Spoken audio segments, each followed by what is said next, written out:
el capítulo 4 de Romanos está haciendo referencia a la fe de Abraham, un hombre que nunca había tenido hijos y un hombre que ya era un viejito, con una viejita de esposa. Y esta viejita no solamente ya era viejita, sino que esta viejita también había sido estéril toda su vida. Y Dios le comienza a darle una palabra a Abraham y a decirle que va a ser padre de muchedumbre. Padre de muchedumbre. Vamos a analizar esto. ¿En qué cabeza cabe que un viejito de 99 años, con una viejita estéril toda su vida, ya no solamente era estéril, ya ni siquiera ya veía la costumbre de las mujeres? En nuestra cabeza, en nuestra razón, nosotros pudiéramos aceptar por lógica que este viejito podía ser ahora de que padre de muchedumbre y que de esta viejita Dios le iba a dar un hijo. Nuestra razón podría aceptar esto. Mira, esos viejitos, ¿de dónde tú lo ves? Te voy a dar una palabra profética. Mira, van a tener muchos hijos y van a engendrar ellos mismos uno. ¿Y sabía usted que ella era estéril? ¿Qué usted hubiera dicho? Estás loco tú. O sea, no hubiéramos creído lo que habíamos escuchado. No lo hubiéramos creído. Sin embargo, Dios le dice a este viejito que van a tener un hijo y que va a ser padre de muchedumbre. Y vamos a ver la actitud de este viejito, pero un viejito que conocía a Dios. Un viejito que creía lo que Dios decía. Esa era la esencia de su fe. Que él sabía que Dios podía hacer de lo imposible, lo podía hacer posible. Entonces vamos a ver la actitud de este viejito. Una fe que nada tenía que ver con sus sentidos. Una fe que nada tenía que ver con cómo él se sentía. Sino que Dios le había dado una promesa y sobre esa palabra él caminaba. Y le dice, vamos al versículo 18. Dice que hablando de Abraham, él creyó en esperanza contra esperanza. Fíjense bien que el Señor no esperaba que ellos comprendieran cómo era que él iba a tener un hijo y cómo era que iba a ser padre de muchedumbre. Dios no esperaba que ellos lo pudieran comprender esto. Pero lo que Dios sí esperaba era que ellos estuvieran dispuestos, que lo hubieran creído y que estuvieran dispuestos a que Dios hiciera en ellos lo que tenía que hacer y a través de ellos lo que Dios quería hacer. Lo único que Dios quería, iglesia, escuche esto. Lo único que Dios quiere de ti es que estés dispuesto. ¿Cómo Él lo va a hacer? No son nuestros problemas. ¿Cuándo lo va a hacer? Tampoco es nuestro problema. Lo que Él quiere es que estemos dispuestos. Tampoco no le interesa a Dios que nosotros entendamos cómo es que lo va a hacer. Él nada más quiere que tú estés dispuesto. El cómo y el cuándo le corresponde a Dios. Y dice la palabra de Dios que él creyó. O sea, cuando él creyó, él simplemente descansó en esa palabra, comenzó a reposar en esa palabra. No me importa cómo, no me importa cuándo, pero yo le creo a Dios. Yo le creo a Dios. Dice que él creyó en esperanza contra esperanza. Amado, creyó en esperanza contra esperanza. Dios le estaba dando una esperanza de tener un hijo a esa edad. Dios le estaba dando una esperanza contra la esperanza que le daban sus sentidos, contra la esperanza. Su cuerpo no le daba ninguna esperanza. Sus sentidos no le daban ninguna esperanza. Como se sentía el viejo no le daba ninguna esperanza. ¿Con qué esperanza? Dice que su cuerpo estaba como muerto, su naturaleza ya estaba muerta. No había esperanza de que el hombre pudiera engendrar. Pero Dios le estaba dando una esperanza contra la esperanza que le daban sus sentidos naturales. Sus sentidos naturales no le daban ninguna esperanza. Pero Dios le daba una esperanza que era contra esa esperanza. Sus sentidos naturales decían no y Dios decía sí. Y él le creyó a Dios, que Dios dijo que sí. Amén. Amén. Yo no sé, quizás tú crees que ya no hay esperanza. Yo no sé cuánto Dios le ha dado aquí una esperanza. Y quizás tú pienses cómo te sientes o donde te encuentres que ya no hay esperanza. Pero nuestro Dios es el Dios que da esperanza contra esperanza. Cuando tú crees que ya no hay remedio, entonces dice Dios, ahora es cuando hay esperanza. Ahora es cuando yo voy a obrar. Ahora es cuando yo voy a actuar. Te he dado una esperanza. Camina sobre esa esperanza que yo te he dado. Aleluya. Dice, él creyó en esperanza contra esperanza. Para el 18. Para llegar a ser padre. O sea que para que eso se pudiera cumplir, él tenía que creer en esa esperanza. Si tú te desanimaste y dejaste caer los brazos, ya es muy tarde. Yo sé ya que no voy para ningún lado. Yo sé, nada vas a llegar, no vas a lograrlo, es verdad. No se va a cumplir el propósito en ti. Porque este hombre llegó a ser padre porque creyó en esperanza contra esperanza. Para que el propósito de Dios se cumpla en tu vida, tú tienes que creer a esa esperanza que Dios te ha dado. Tú tienes que creer a esa palabra que Dios te ha dado que se va a cumplir, porque fiel fue el que prometió. Fiel fue el que habló. Él es Dios, Él no miente. Lo que Dios dice es verdad, yo lo creo y punto, se acabó. Dice, para llegar a ser padre de mucha gente, conforme a lo que se le había dicho, así será tu descendencia. Entonces comienza a creer la esperanza que Dios te ha dado. Comienza a creer la promesa que Dios te ha dado. No la suelte, no la dejes. Ella está ahí frente a ti, solamente tienes que creerla. ¿Qué va a hacer? Dígale a su hermano, cree la promesa de Dios. Se va a cumplir en tu vida. La promesa de Dios se va a cumplir en tu vida. Se va a cumplir en tu vida. A lo mejor tú crees que ya no hay esperanza con tu hijo. Me dice el Señor para decirle a alguno, a lo mejor tú crees que no hay esperanza. Pues ahora cuando ya tú no tienes esperanza, cree esperanza contra esperanza. Serán salvos tú y tu casa. La oración del justo es eficaz y puede mucho. La oración del justo es eficaz y puede mucho. Quizás estás mirando a tu marido y dice, ya no hay esperanza, ya no hay esperanza.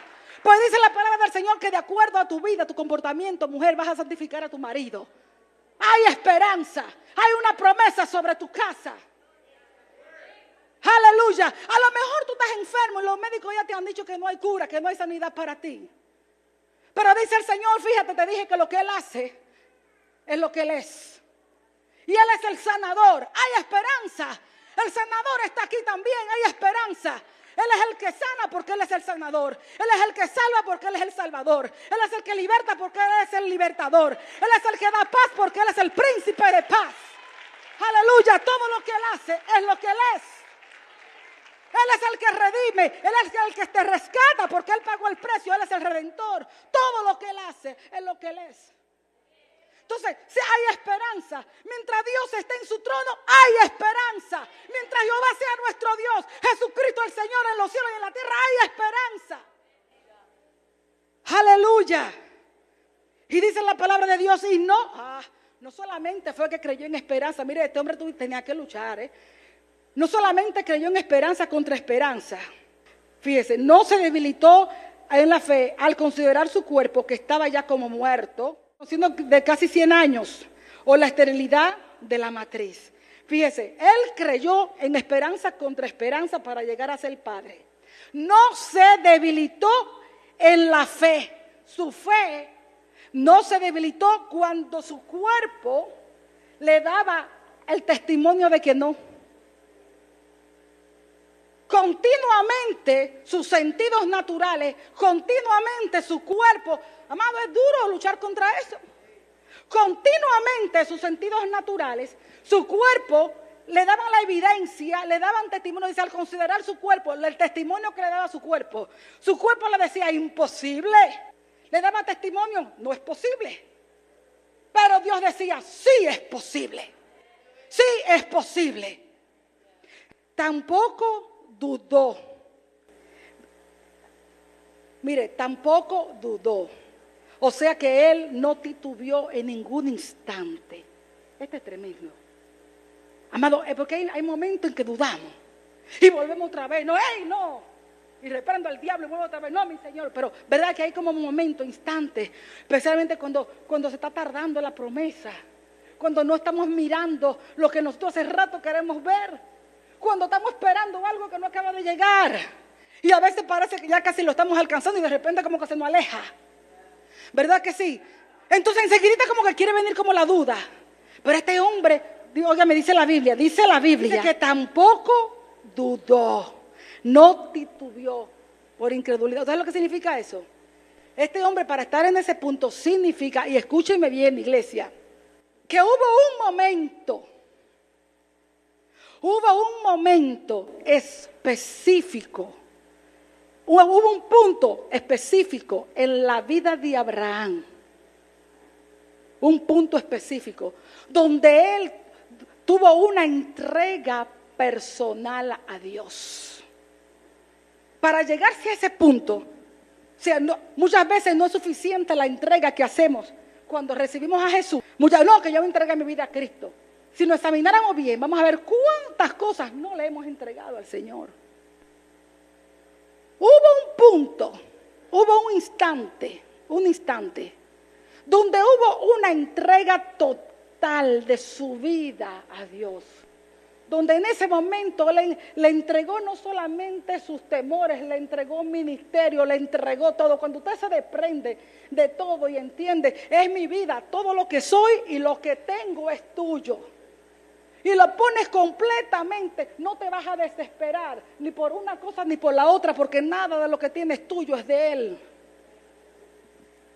Entonces, este hombre tuvo un momento específico, donde Él entregó todo. Por eso ya ni siquiera ni una duda por incredulidad, o sea, por desconfianza.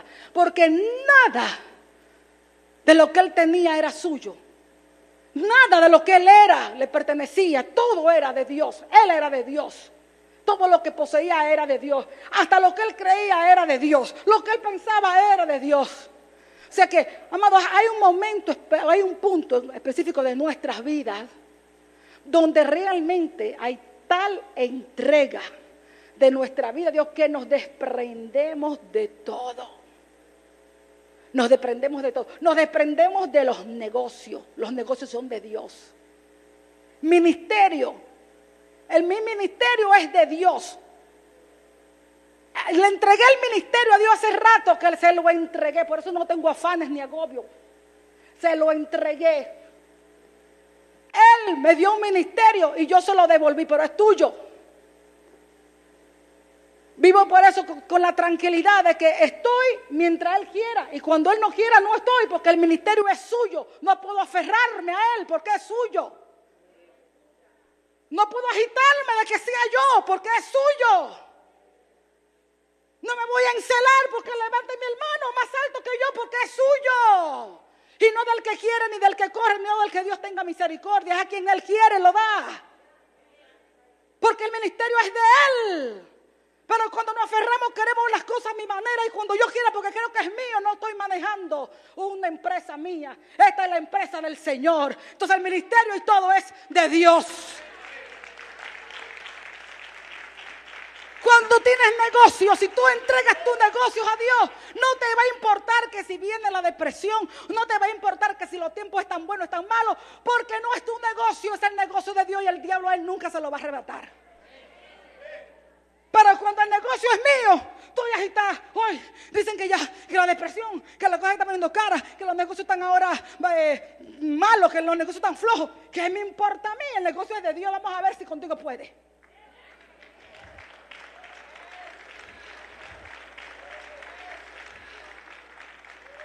Lo que tenemos que preocuparnos únicamente y esforzarnos es estar seguros de que la voluntad de Dios sea.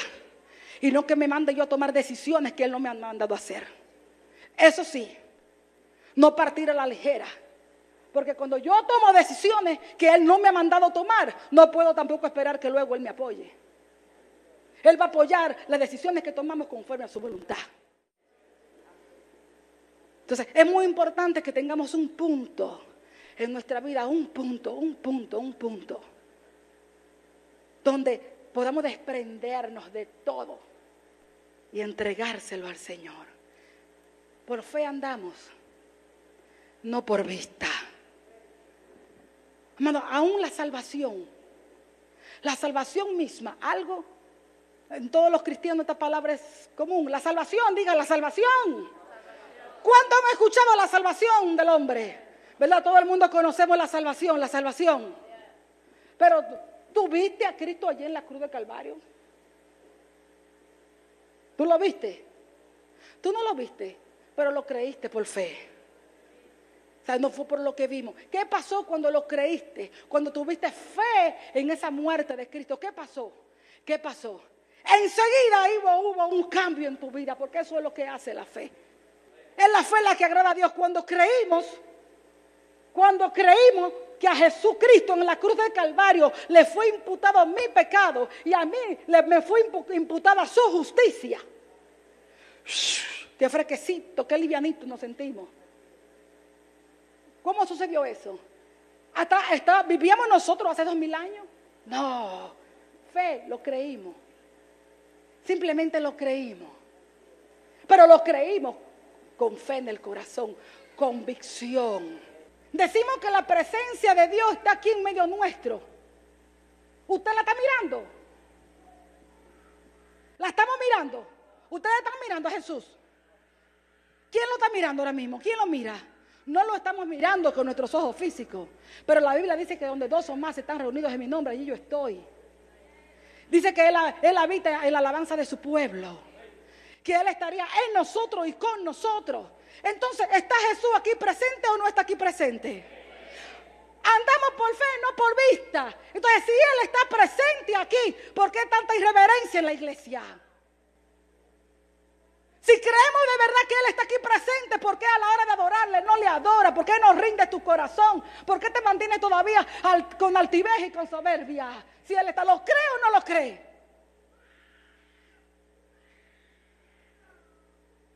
Por eso es que tenemos que estar seguros si hemos realmente ido al Calvario. Ya tenemos que estar seguros si hemos tenido un encuentro con Jesucristo o no. Tenemos que estar seguros de eso.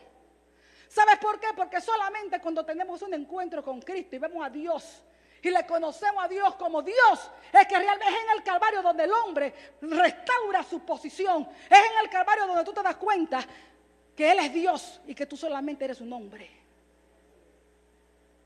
Porque el principio del Edén, cuando hubo pecado, fue: seréis como dioses. Y el hombre se ha llegado a creer que es un Dios, que puedo hacer lo que quiero, como yo quiero y a mi manera. Y yo lo hago, pero a mi manera.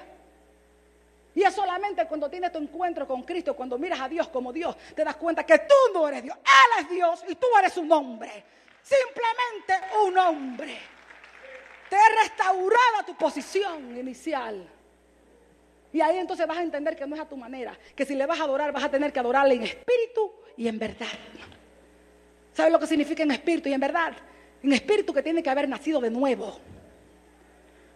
Para que tu espíritu esté vivificado por la vida de Dios en ti y la presencia del Espíritu Santo. Y en verdad, porque ahora ya tú sabes que tú solamente eres un hombre y que Él es el que es Dios. Y todo esto, amados, por fe. Por fe. Pero cuando lo creemos en el corazón, le aseguro que todo funciona. Tú no lo ves con tus ojos, pero Él se te hace tan presente. Su presencia tan real que tú le hablarías y te desbordarías. Y te sería Él más seguro y más cierto su presencia que el hermano que miro con mis ojos físicos. Porque mis ojos físicos me pueden engañar. A veces ni bien podemos ver con estos ojos. Pero en el espíritu las cosas son otras cosas, amado. Usted no ha visto que hay cosas que usted mira que son como que parecen pero que no son. Cuántas calumnias y cuántas mentiras y cuántas ideas se levantan porque le pareció que vio algo que no era. Usted sabe cómo engañan estos ojos. O me pareció que oí esto pero no era así. Y después tergiversamos y vienen los chismes, vienen los cuentos. ¿Ve? Porque estos oídos engañan, esta vista engaña. Pero aleluya, aleluya, pero nuestra fe no nos engaña. Sigamos con Abraham. Y dice, tampoco dudó por incredulidad. O sea, no titubeó, no tuvo ninguna desconfianza este hombre de la promesa de Dios. Sino, fíjate, en vez de ni dudó, ni tuvo desconfianza. Al contrario, se fortaleció en fe.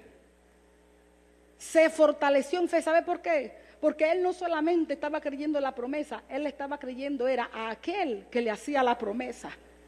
Y cuando él escuchó a quién era que me hacía la promesa, ¿quién es que me está haciendo la promesa? Si él es que me está haciendo la promesa, wow, me fortalezco en fe, me revisto de su poder, porque sé que fiel es el que promete. Y el hombre, en vez de debilitarse, se fortaleció más en la fe, creyó más todavía. Oh, el Señor es maravilloso. Dice, se fortaleció. ¿Cómo fue que se fortaleció? ¿Cómo él demostró su fortaleza? Dando gloria a Dios. Ahí está, dando gloria a Dios. Enseguida comenzó a darle gloria a lo que yo le demostró a Dios. ¿Y por qué se fortaleció? Dando gloria a Dios. Porque Abraham simplemente entendió que si Dios esperó aquel momento, cuando ya él estaba como muerto y la viejita estaba bien viejita y era estéril, que si Dios esperó ese momento, si lo hubiera hecho unos 13, 14 años antes, ya sean 25 años que le había prometido, si lo hubiera hecho antes, él lo hubiera podido engendrar, él había engendrado a uno. Pero Dios esperó cuando ya él no pudiera engendrar. Dios esperó cuando ya él no podría hacer nada. ¿Usted sabe para qué? Para que todo el poder y la gloria sea únicamente de Dios. Todo lo que Dios va a hacer. Dice, plenamente convencido de que era también poderoso para hacer todo lo que había prometido. O sea, que Dios va a esperar que tú termines con todo tu esfuerzo tratando tú de hacer las cosas. Lo que sucede con esto es que cuando nosotros estamos tratando de hacer las cosas con nuestro propio esfuerzo, con nuestra propia fuerza, vamos a terminar frustrados y vamos a ser pesimistas porque es muy poco o nada lo que podemos hacer por nosotros mismos. Pero cuando nosotros comenzamos a contar con los recursos de Dios, con el poder de Dios y a confiar en Él, nos hacemos optimistas porque no estamos mirándome a mí, lo estoy mirando a Él que todo lo puede hacer. Y cuando nosotros terminamos con todo nuestro esfuerzo y agotamos todos nuestros recursos, entonces Dios dice, ahora voy yo. ¿Sabe por qué? Porque cuando tú eres débil, ahora es cuando tú eres fuerte. Porque el poder de Dios se perfecciona en tu debilidad. Cuando tú te sientes pequeño, entonces cuando tú eres grande. Aleluya. Cuando tú te sientes incapaz, entonces cuando tú eres capaz. Ese es nuestro Dios. Ese es nuestro Dios. Cuando yo veo que tú no puedes, le dice, ahora me sirve, ahora yo voy a hacer. Ese es nuestro Dios. ¿Sabe por qué? Para que nunca nos quede duda que de Él viene el poder y a Él sea la gloria. Que no es por esfuerzo nuestro, no es por actitudes nuestras, no es por nuestra suficiencia, no es porque lo que yo haga o deje de hacer. Es Él obrando en ti y a través de ti. Amén. Ese es nuestro Dios. Ese es nuestro Dios. Y aunque Abraham no le ponía caso al testimonio que le daban sus sentidos naturales ni que le daban su cuerpo, cualquiera diría, pero eso es algo irracional. Fíjate que la fe de Abraham no era una fe irracional, porque la fe de Abraham estaba puesta en aquel que llama las cosas que no son como si fueran.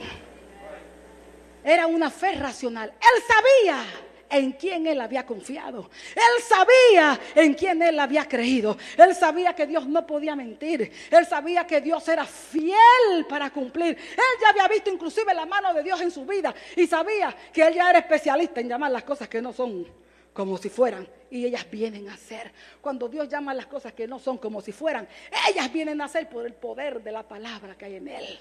Cuando Dios te da una orden, cuando Dios te da un mandato, en la orden y en el mandato de Dios va toda la facultación de Dios ahí. Va todo el poder de Dios en esa palabra sobre tu vida.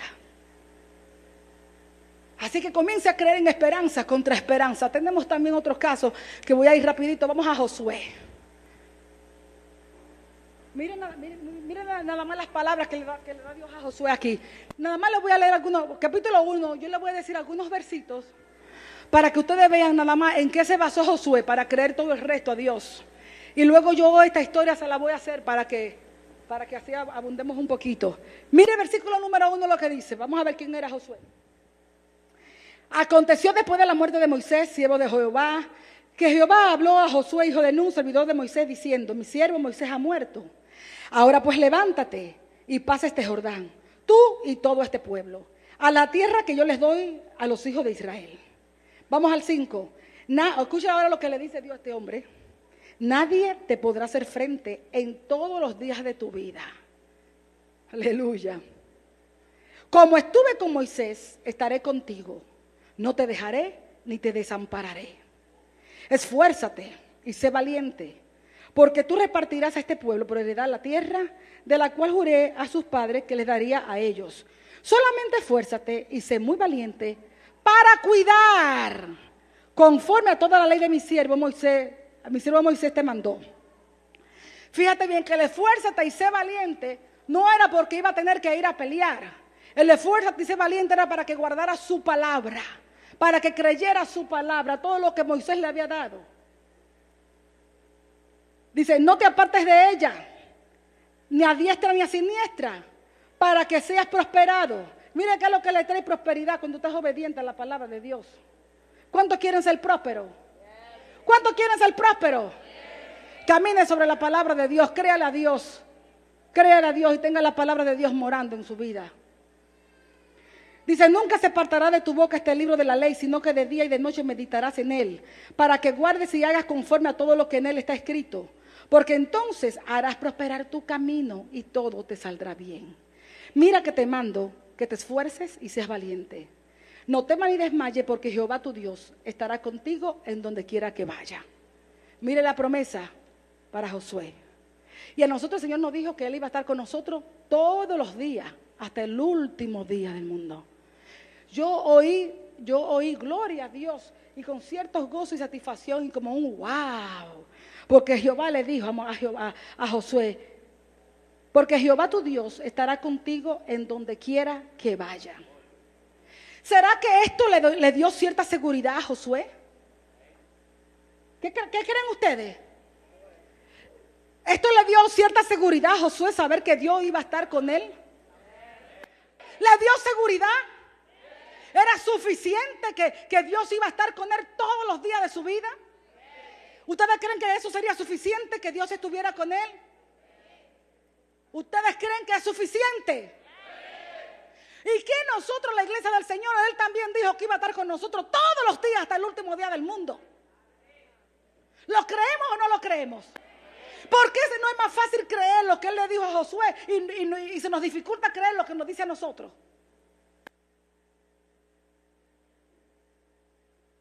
¿Qué pasó con Josué? ¿Es que era Josué de otro planeta, de bajado de dónde? ¿O era Josué simplemente un hombre igual que nosotros, de carne, de sangre, con hueso, con debilidades, con pasiones también desordenadas? A él le dijo que iba a estar con él todos los días, pero Jesús nos dijo a nosotros que también Él iba a estar con nosotros todos los días. Y si Jesús prometió que iba a estar con nosotros todos los días, entiende, tú no estás solo, Jesús está contigo. ¡Aleluya! Cuando estás pasando por el desierto, Jesús está contigo. Él dijo que todos los días significan las buenas y en las malas. Cuando tú estás gozoso, Jesús está contigo. Y cuando tú estás triste, Jesús está contigo. Cuando tú estás arriba, Él está contigo. Y cuando te sientes abajo, Él está contigo. Cuando pasas por el fuego, Él está contigo. Cuando vas por las aguas, Él está contigo. Y en todos los momentos de gloria, en los momentos de bendición, Él está contigo. Y en el momento de adversidad y de las pruebas, para que crezcas en paciencia y en fe, Él también está contigo, impartiéndote poder. No hay nada que Él te mande a pasar que Él no esté dispuesto a estar contigo. Él dijo, yo estaré con vosotros todos los días, todos los días, todos los días. Josué, pues ya vimos que Dios iba a estar con él todos los días. Ahora bien, la primera ciudad que él va a conquistar se llama Jericó. Jericó era una ciudad considerada como inconquistable, porque según ellos estaba guardado por los dioses cananeos. Era una ciudad amurallada y el muro que rodeaba la ciudad tenía poco más o menos 9 metros de altura y tenía poco más o menos 6 metros de espesor. Así que imagínese usted un muro con 6 metros de espesor y una altura de 9 metros. Tremendo muro, ¿cierto? Amén. Lo primerito que hace él es enviar. Recuérdese que él tiene una palabra de parte de Dios. Ya Dios le ha dicho a él, yo te he entregado a Jericó, a su rey y a sus hombres de guerra. Pero la ciudad tiene un muro alrededor. Lo primero que él hace es que manda 2 espías a esa ciudad a ver cómo son la gente de allí dentro. Tanto el rey como los habitantes de esa ciudad se enteran que Israel va a invadirlos. El rey se entera también de que han ido 2 espías de los israelitas, ¿no?, a merodear allí en el lugar. Ellos se hospedan en la casa. Miren qué bueno es Dios, fíjese. Y aquí le voy a dar 2 o 3 enseñanzas. Fíjese que es realmente lo que agrada a Dios en la fe. Vamos a hablar de una mujer ramera. No era una mujer piadosa, no era una mujer judía, ni siquiera religiosa, era ramera. Y esta mujer ramera hospeda, aquellos dos hombres se fueron a hospedar a la casa de esta mujer. Se fueron a hospedar a la casa de esta mujer porque era una casa donde cualquier extranjero podía entrar y no levantar sospecha. Era una casa pública, no era una ramera. Entonces ella los esconde. Cuando el rey manda a buscar y a decir a su casa, mira que han entrado ya 2 israelitas, tú sabes, entréganos. Él dice, no están acá, los tenía escondidos. La casa de ella quedaba en la superficie del muro, quedaba arriba. Y lo había mandado a la terraza donde tenía lino envueltos y los había escondido allá. Y ella no negó que tuviera escondido los hombres. Ahora bien, tanto Santiago como el escritor del libro de los Hebreos, alaba a esta mujer, elogia a esta mujer. No es que la palabra de Dios elogie las mentiras, aunque estas mentiras sean para cuidar, para guardar los siervos de Dios. De todas maneras, mentiras es mentira. Pero hubo algo en esta mujer, porque la mentira no hubiera sido lo único para condenarla en caso, era una ramera. Pero ¿qué pasó con esta mujer? Para que usted vea que lo único que agrada a Dios es la fe. ¿Qué pasó con esta mujer? Esta mujer le dice a estos hombres, le dice, yo sé que Dios le ha entregado estas tierras a ustedes. Y nosotros hemos escuchado cómo el Dios de ustedes, vuestro Dios, abrió el mar rojo cuando los sacó de Egipto. Y cómo les entregó a Sehón y a Og, 2 reyes que estaban al otro lado de Jordán. Cómo los entregó en sus manos. Nosotros hemos escuchado las proezas de vuestro Dios. Y por esta razón, le dice a la mujer, todos los habitantes de la ciudad han desmayado, están paniqueados, están llenos de miedo. Le dice, entonces esta mujer, escuche esto, pero escúcheme bien. Esta mujer dice, porque, entonces hace una confesión. Dice, porque Jehová vuestro Dios es Dios arriba en el cielo y Él es el Dios de abajo de la tierra también. Entonces ella le dice, yo la voy a esconder, pero cuando llegue el día ustedes me van a prometer que le van a pedir a su Dios misericordia por mí, por mi casa. Ahora bien, ¿cuál fue la diferencia? ¿Ella tenía miedo? Claro que ella también tenía temor. Dice, nuestros corazones han desmayado. Ella estaba igualito que los habitantes de la ciudad. Su corazón también estaba desmayado. Su corazón también estaba lleno de temor, estaba lleno de miedo al Dios de los israelitas. Pero ¿cuál fue la diferencia entre ella y el pueblo? ¿Qué fue lo que hizo que esta mujer, ella renunció a sus dioses cananeos y no a los israelitas? ¿Qué fue lo que hizo que esta mujer reconociera que el Dios de ellos, ese era el verdadero Dios en el cielo y en la tierra? Primeramente, fíjese lo que dijo el Espíritu Santo. Y esta mujer me dijo, ella fue inteligente porque entendió algo que el pueblo no entendió. El pueblo había oído y habían creído lo que Dios había hecho. Pero el pueblo todavía seguía en soberbia. ¿Qué hizo el pueblo? Tenían miedo, sí, pero hicieron cerrar las puertas de la ciudad. La hicieron cerrar y dice la palabra de Dios que ni nadie podía entrar ni nadie podía salir. O sea que los habitantes de aquella ciudad se llegaron a creer, habían escuchado las proezas, tenían miedo, pero todavía ellos pretendían y sabían que Dios estaba en pos de esa ciudad. Y todavía ellos se llegaron a creer que al cerrar las puertas Dios no iba a entrar a la ciudad. Y la fe que hubo en esta mujer, lo que la levantó en fe a ella fue que ella dijo, si ese Dios abrió el mar rojo, si el Dios de ustedes acabó con esos reyes, oh my God, ese Dios, nosotros lo hemos creído, que ese Dios de ustedes hizo todas esas proezas por libertarlos a ustedes. Y también sabemos que Dios le ha entregado a ustedes esta tierra. Ese Dios de ustedes va a venir y va a coger esta tierra. Yo me voy con ustedes porque ese es el verdadero Dios.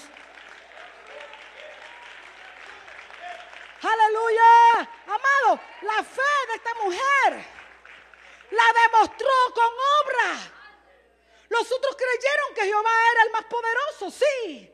Pero todavía creían que podían detener el brazo de Jehová.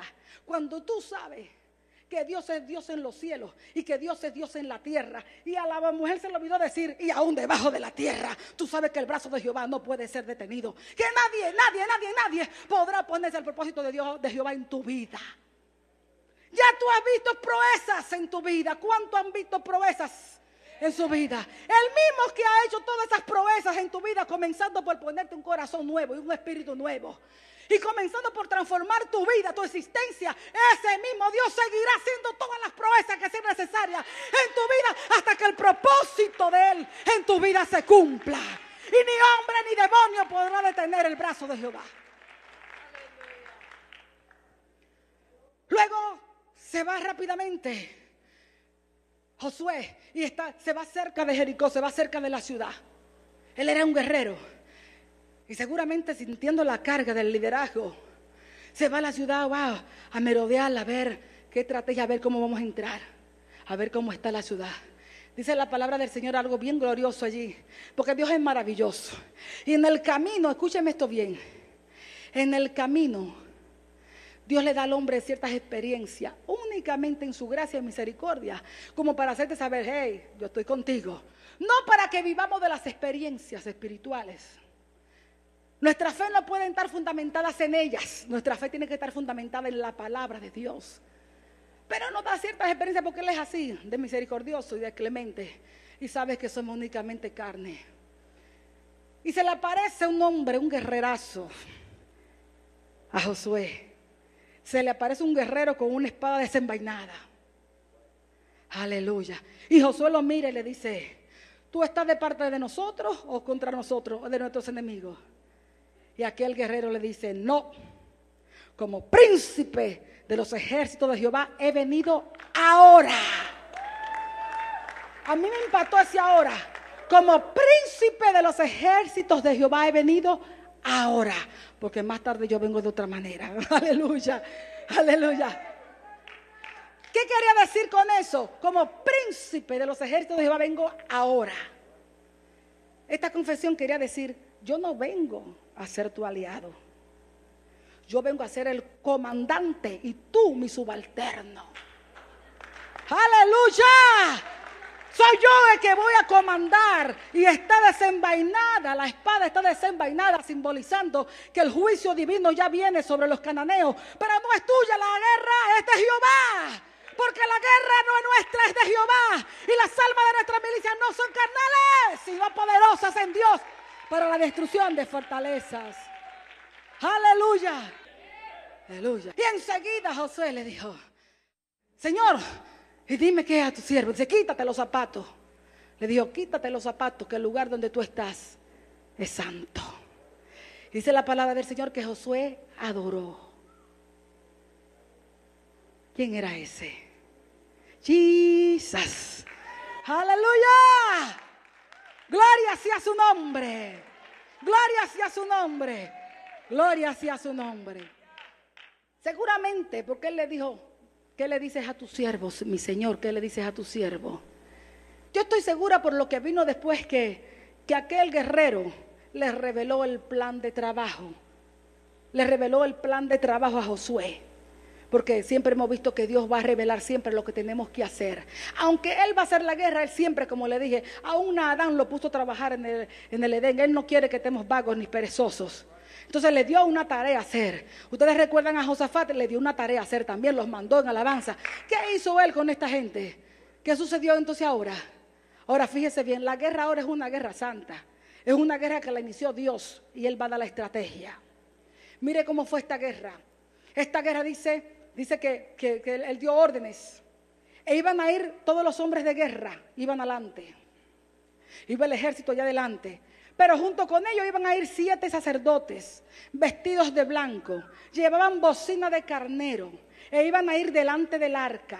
Y detrás del arca iba una retaguardia. Así que imagínense usted qué clase de guerra era esta para ir a tomar, a sitiar una ciudad que tenía un muro de 6 metros de espesor y de 9 metros de altura.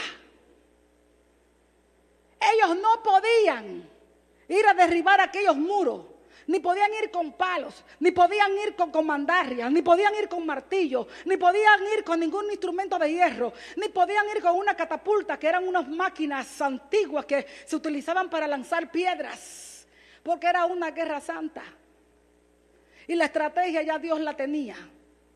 Y dice la palabra de Dios que le dijeron rodear la ciudad Por 6 días tenían que irle a darle vuelta. Usted se puede imaginar a aquella gente, tenían que haber pensado, pero los israelitas se han vuelto locos.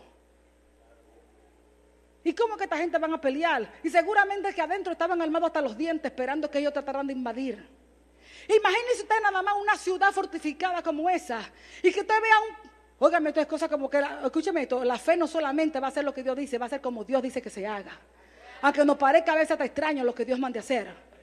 Escuche esto, imagínese usted que usted está por una ventana y usted ve a esa gente que van a invadir. Y comienza un ejército de gente a caminar y después usted ve a unos sacerdotes con el arca. El arca de Dios allí en medio de ellos simbolizaba que era Dios mismo allí, su presencia. Dios era quien estaba rodeando el campamento. Aleluya. Fíjese que cuando Dios nos manda a hacer algo, no nos manda solo, Él va con nosotros. Aleluya. Por eso cuando tenemos que caminar, caminemos firmes, porque Él va delante de nosotros como poderoso gigante. Ay, si fuéramos solo, el diablo nos esperaba en la esquina. Pero Él va con nosotros. Y iba el arca, imagínense, y el segundo día, y otra vez el gentío. Y el arca, y esa gente dijeron, será hoy. Y vienen 3 días, y mirando a la gente dando vueltas, y la gente que estaban dentro, ¿no? Dentro de Jericó mirándolo. Yo me imagino la confusión que le habrá caído a esa gente. Pero y los nervios. Pero será hoy tampoco. Ya dieron la vuelta y se fueron. 6 días. Como para enloquecer a cualquiera de los nervios. El diablo tenía los nervios nerviosos. El séptimo día, 6 vueltas. Dice José, pero la séptima, esas bocinas van a tocarla pero con todas ganas. Y cuando escuchen el sonido prolongado de la bocina, entonces Josué iba a gritar, pueblo, griten que Jehová ha entregado la ciudad. A la 7ª vuelta vino ese cuerno. Aleluya. Vino ese cuerno y dio un sonido pero prolongado. Y cuando se escuchó el sonido de las bocinas, vino Josué y gritó, gritad ahora porque Jehová os ha entregado la ciudad en vuestras manos. Y comenzó aquel pueblo a gritar y a vocerear. ¿Y qué pasó? ¡Aleluya! ¡Aleluya! El pueblo comenzó a gritar. La ciudad es nuestra, Jehová la ha entregado a nuestras manos. Y las bocinas de cuerno comenzaron a tocar. ¡Aleluya! ¡Aleluya! ¡Aleluya! ¡Aleluya! Y cuando comenzaron las bocinas a tocar y el pueblo a vocerear con fuerte y alta voz, ¿qué pasó? Dice que los muros, esos murazos se derrumbaron solos. El pueblo invadió la ciudad y conquistó a Jericó. Ahora bien, la pregunta es esta. Escuche bien ahora la pregunta. ¿Será que con tanto ruido y con tantas bocinas aquellos muros se estremecieron? ¿Será que la bulla del pueblo hicieron caer esos muros? ¿Será que los cuernos lo tocaron tan fuerte, que hicieron caer los muros? Como cuando una voz es muy potente y muy soprana y muy fuerte y puede hacer quebrar hasta un cristalito, ¿no? ¿Será que esos sonidos iban tan agudos que hicieron caer esos muros tan gruesos? ¡No! El poder no estaba en el grito del pueblo. El poder no estaba en las bocinas que se sonaban. El poder estuvo en la obediencia de hacer lo que Dios había mandado hacer. Él había dicho, griten, y el pueblo gritó. Él había dicho, toquen la bocina, y las bocinas fueron tocadas. Él había dicho, rodeen el pueblo, rodeen la ciudad, den vueltas sobre ella. Y ellos lo hicieron. Y la obediencia, la fe a la palabra que Dios le había dado. Fe a la orden que Dios le había dado. Ahora, ¿qué tuvieron ellos que hacer? Ellos tuvieron que hacer caso omiso a la evidencia que le daban sus ojos. Sus ojos le decían, pero ¿cómo ustedes van a derrumbar esa pared dándole vuelta? Pero ellos tuvieron que hacer caso omiso, tuvieron que no hacerle caso a su sentido, ni a lo que su razón les decía. Ellos tuvieron que anular su razón. Ellos tuvieron que anular lo que sus ojos veían frente a ellos. Era imposible. Sus ojos, sus sentidos naturales le decían, imposible, ustedes están locos. Pero Dios le había dicho, marchen, y ellos habían marchado. Ellos creyeron a Dios y no a la evidencia, al testimonio de sus sentidos naturales. Aleluya, aleluya. Amados, esta fue la clave, la toma de Jericó fue la clave, en realidad, de todas las estrategias de Josué. Porque al tomar Jericó quedó demostrado que Jehová nuestro Dios era Dios sobre todos los dioses paganos cananeos. El Dios de los cielos y de la tierra, Jehová, no era solamente el Dios de Israel. El Dios de Josué, escuche, no era únicamente el Dios de Israel. Él es el Dios viviente y Él es el Señor de toda la tierra. Y por cuanto Él es el Dios viviente, Él tiene poder para destruir todos los ídolos muertos que hay en las naciones de la tierra.